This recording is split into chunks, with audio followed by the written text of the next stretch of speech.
सलग सुट्ट्यांमुळे शिर्डीत भाविकांची अलोट गर्दी झाली आहे। साई नामाचा जयघोष करत भाविक साई चरणी नतमस्तक होण्यासाठी शिर्डीत दाखल झालेत। काल 15 ऑगस्ट आणि आज रविवार अशी सलग सुट्टी असल्यामुळे पर्यटन स्थळांसोबतच धार्मिक तीर्थस्थळ देखील हाऊसफुल झाल्याचे चित्र आहे। याचाच आढावा घेतलाय आमचे प्रतिनिधी नितीन ओझे यांनी।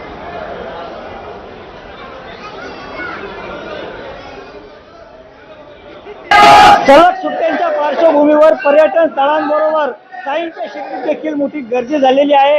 कालपासून शिर्डीत भाविकांची रेख दिसून येते। आता मी साईबाबा मंदिर परिसरात आहे। या ठिकाणी जर आपण पाहिलं तर भक्तांच्या संख्येत लक्षणीय वाढ झालेली आहे। काल स्वातंत्र्य दिनाची सुट्टी आणि आज रविवार या पार्श्वभूमीवर पर्यटन स्थळांबरोबर धार्मिक स्थळी देखील भाविकांची रेख दिसून येते। साई नामाचा जयघोष करत आपल्या कुटुंबासमवेत अनेक साई भक्त देशभरातून शिर्डीत आलेले आहेत आणि साईंच्या चरणी नतमस्तक होतात। एकूणच जर पाहिलं तर आज सकाळपासूनच ज्या दर्शन रांगा आहेत त्या गर्दीनं भरून गेलेल्या आहेत।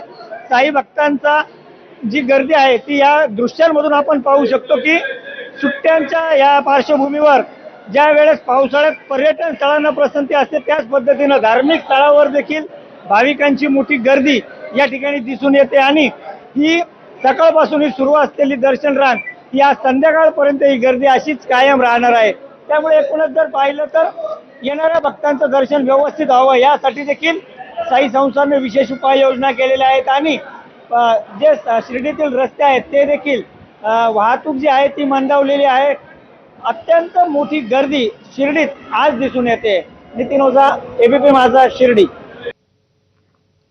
सलग आलेल्या सुट्ट्यांमुळे पंढरपूर ओव्हर प्लॅक झालेलं असून